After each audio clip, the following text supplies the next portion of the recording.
আপনাকে ধন্যবাদ জ্ঞাপন করার পাশাপাশি সারা দেশবাসী এবং বিশেষ করে আমার নির্বাচনী এলাকার সম্মানিত জনগণকে ধন্যবাদ এবং কৃতজ্ঞতা জ্ঞাপন করছি। তারাই আমাকে এবং আমাদেরকে এখানে কথা বলার সুযোগ করে দিয়েছেন তাদের মূল্যবান ভোটের মাধ্যমে। আমি গভীর শ্রদ্ধার সাথে স্মরণ করছি 47, 52, 71, 90 শাপলা চত্বরে সম্মানিত শহীদবৃন্দকে এবং ফ্যাসিস্ট আমলে 15.5 বৎসর যারা নির্যাতিত হয়ে দুনিয়া থেকে বিদায় নিয়েছেন, লড়াই করেছেন, আহত হয়েছেন, পঙ্গু হয়েছেন, আয়নাগরের বন্দী হয়েছেন, বিভিন্নভাবে যারা নিগৃহীত হয়েছেন, বিশেষভাবে আমি গভীর শ্রদ্ধার সাথে স্মরণ করছি 24 জুলাইয়ে যারা বুক চিতিয়ে লড়াই করে আমাদেরকে আজকের এই সংসদ গঠন করার সুযোগ তৈরি করে দিয়েছেন। স্যান্ডেলিনা সো, রূপচর্চায় আভিজাত্য। তাদের মধ্যে যারা নির্যাতিত হয়ে দুনিয়া থেকে বিদায় নিয়েছেন, মহান রব্বুল আলমিনের দরবারে দোয়া করি আল্লাহ তাদের সকলকে শহীদ হিসাবে কবুল করুন। যারা আহত পঙ্গু হয়েছেন আল্লাহ তাদেরকে সুস্থতার নিয়ামত দান করুন। আমরা সকলের প্রতি গভীর শ্রদ্ধাশীল, কৃতজ্ঞ, ঋণী। আজকের এই সংসদ গতানুগতিক কোনো সংসদ নয়, এটা 24 রক্তের উপর দাঁড়িয়ে থাকা একটি সংসদ।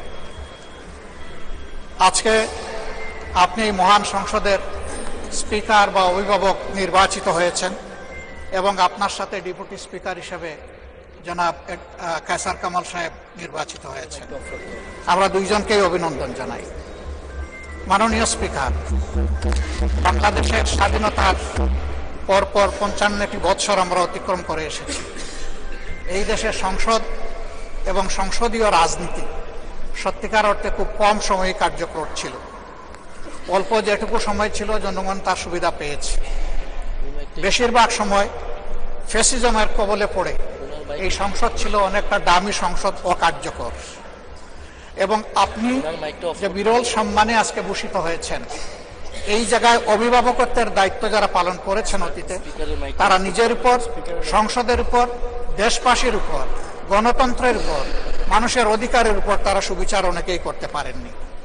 আমরা আশা করি আপনার এই অভিভাবকত্বের জায়গা থেকে, আপনি যদিও একটা দল থেকে নির্বাচিত হয়ে সংসদে এসেছেন, কিন্তু ইতিমধ্যেই আপনি ঘোষণা দিয়েছেন যে আপনি জাতীয়তাবাদী দলের স্থায়ী কমিটির সদস্য পদ থেকে পদত্যাগ করেছেন।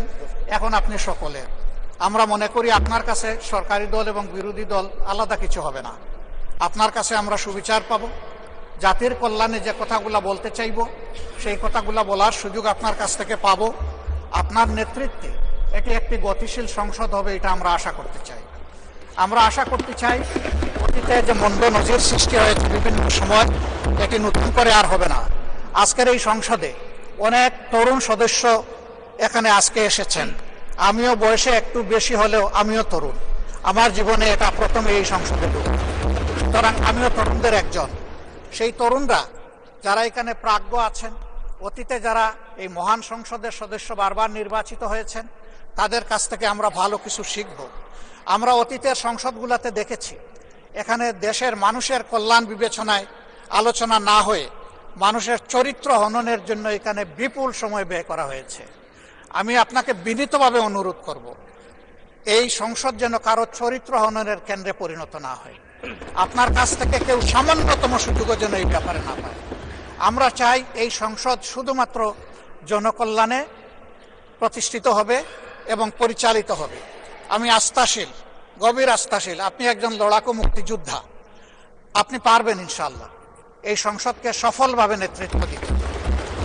আমরা আপনার সঙ্গত প্রত্যেকটি বিষয়ে কথা দিচ্ছি, আমরা আপনাকে সমর্থন দিব, সহযোগিতা দিব, আপনার জন্য দোয়া করব। আমরা আপনার কাছ থেকে শুধু ইনসাফ আশা করব। আপনি যদি এই সংসদের উপর ইনসাফ করেন তাহলে 18 কোটি মানুষের উপর ইনসাফ করা হবে। কারণ রাষ্ট্রের গুরুত্বপূর্ণ 3টি অঙ্গের একটি হচ্ছে সবচেয়ে গুরুত্বপূর্ণ অঙ্গ। এই অঙ্গটা যখন সুস্থ সবলভাবে পরিচালিত হবে, বাকি 2টা অঙ্গ সরাসরি সেইভাবেই কাজ করবে। মাননীয় স্পিকার, আবারও বলি, জুলাইয়ের রক্তের উপর দাঁড়িয়ে এই সংসদ, জুলাইয়ের একটা প্রত্যাশা ছিল, একটা মাত্র স্লোগান ছিল, উই ওয়ান্ট জাস্টিস। আমি আবার এটা এখন উচ্চারণ করলাম, উই ওয়ান্ট জাস্টিস।